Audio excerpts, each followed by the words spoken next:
Bonjour, bienvenue à tous, bienvenue à ce sommet du droit édition 2026. Tout de suite, on va se pencher sur cette question. Comment user intelligemment, bien sûr, de l'intelligence artificielle, mais sans en abuser. On le sait, l'intelligence artificielle qui s'intéresse et qui s'installe dans tous les domaines, dont la pratique juridique.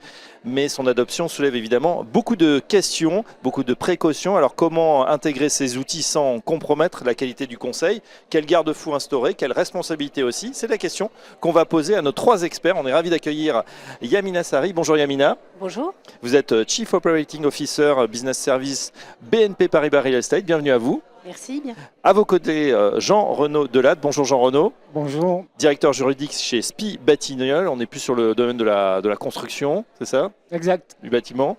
Et enfin, Jonathan Williams. Bonjour Jonathan. Bonjour. Vous êtes Head of France chez Legora. Legora, on va commencer par ça, qui cartonne. Expliquez-nous ce que fait Legora. C'est adorable, merci.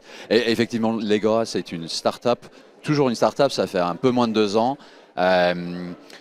suédoise à la base, qui propose une plateforme d'IA générative pour les professionnels du droit. Oui. Et qui a réussi à séduire un certain nombre de cabinets et d'entreprises en France, notamment du CAC 40, pour aider les juristes à toujours faire mieux.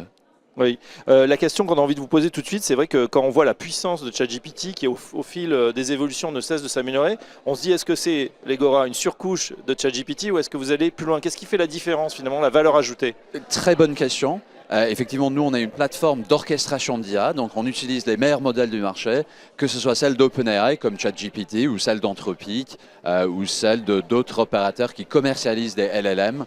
On utilise les meilleurs modèles du marché, d'où qu'elles viennent. Donc effectivement, ce n'est pas une surcouche, c'est juste une possibilité pour les juristes de déployer la puissance de ces modèles dans leur flux de travail du quotidien. Très bien. Jean-Renaud, chez SPI Batignolles, on se dit... tiens, a priori, c'est vrai que le monde de la construction, ça n'est pas forcément synonyme d'intelligence artificielle et pourtant, vous me disiez, on l'utilise désormais dans tous les domaines. Oui, bien sûr, l'IA, c'est un outil qui se développe dans tous les secteurs d'activité, mais à des vitesses forcément différentes, avec des niveaux d'adoption qui sont différents en fonction des secteurs d'activité.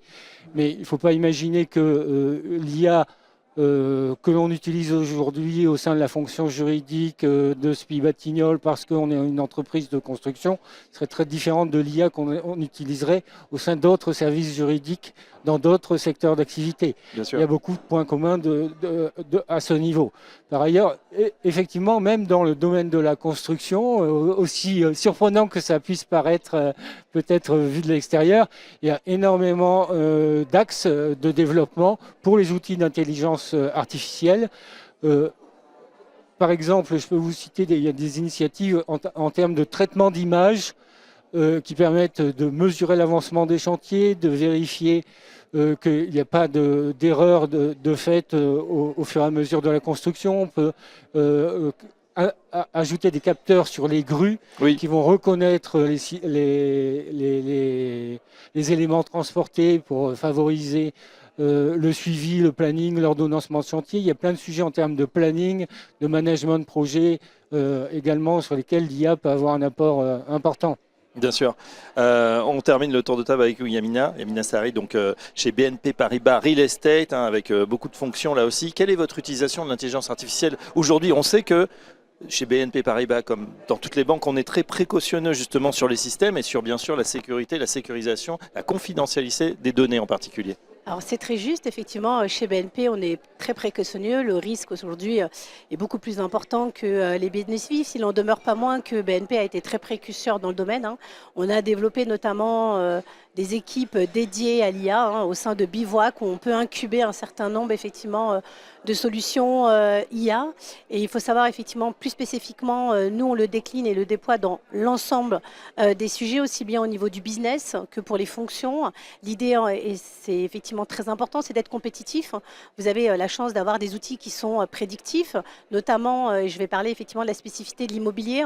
On a un partenariat avec Google qui nous permet de nous projeter dans 5 voire 6 ans, et vous avez une map qui vous donne effectivement les futures constructions. Donc ça vous permet de vous projeter et c'est une aide à la décision et voir effectivement la possibilité aussi de gagner un certain nombre d'appels d'offres. Oui, voilà, on a vu déjà des exemples dans la construction, effectivement également dans l'immobilier.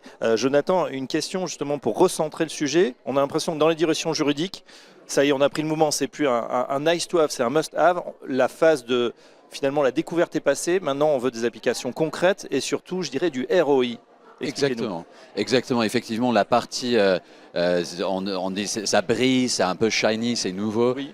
Tout ça, c'est fini. Maintenant, les décisions d'achat ne se font que sur la base d'un ROI positif, concret, que ce soit des gains d'efficience en termes de temps, un flux qui est plus rapide après qu'avant, ou bien un gain de qualité.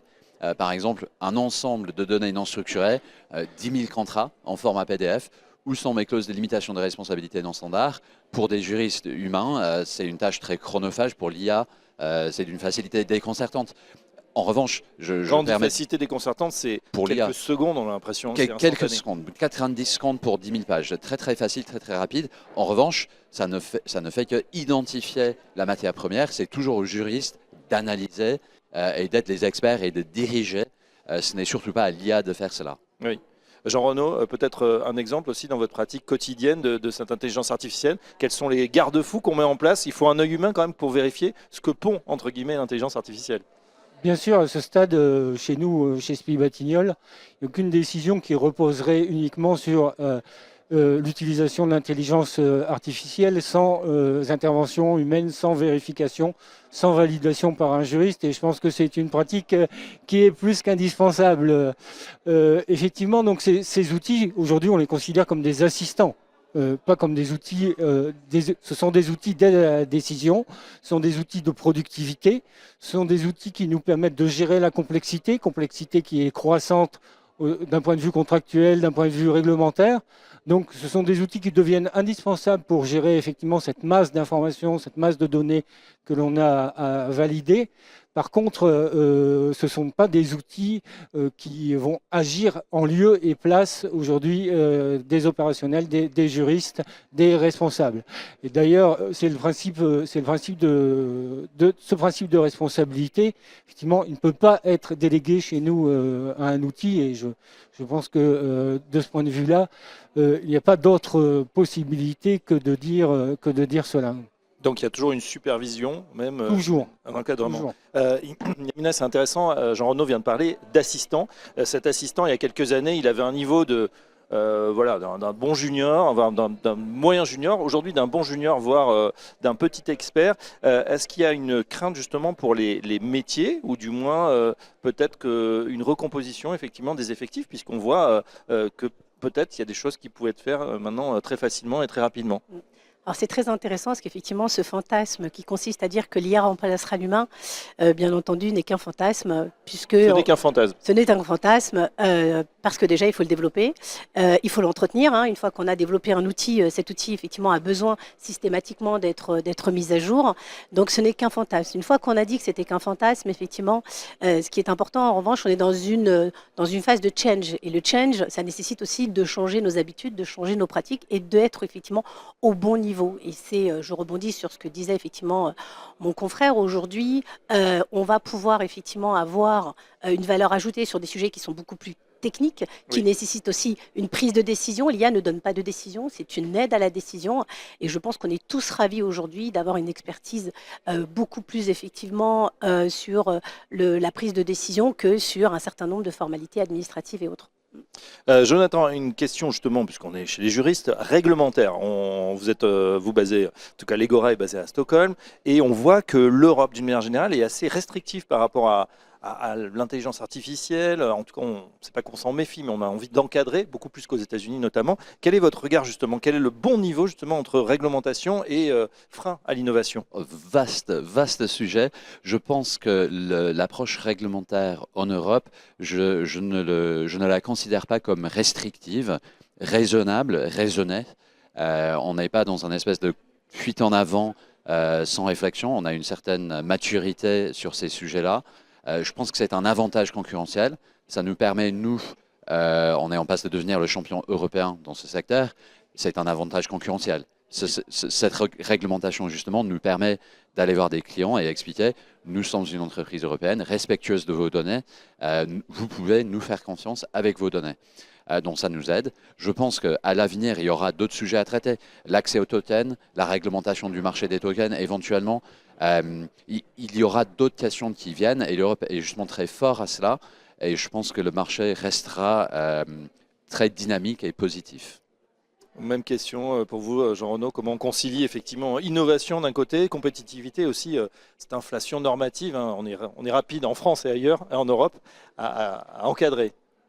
Alors, la réglementation, c'est mon fonds de commerce, c'est mon outil de travail. Oui. Donc, si vous me demandez si je suis pour la réglementation de l'IA en Europe, je vous dirais oui. Et évidemment, on a besoin de réglementation, on a besoin d'y voir clair, on a besoin de règles, on a besoin d'avoir un marché avec des garde-fous sur lesquels s'appuyer. Ça, c'est le premier point et je pense que c'est très important. Si on regarde maintenant ce qui s'est fait par exemple avec le RGPD, quand le RGPD a été mis en vigueur, c'était la fin de l'Europe puisqu'on avait un contrôle des données qui allait être très important et puis une perte de compétitivité des entreprises européennes par rapport aux entreprises du sud-est asiatique ou aux entreprises américaines qui n'avaient pas les mêmes réglementations. Et finalement, ce RGPD aujourd'hui, on le maîtrise, il est entré en vigueur et il protège effectivement les droits des personnes, le droit à la confidentialité. Et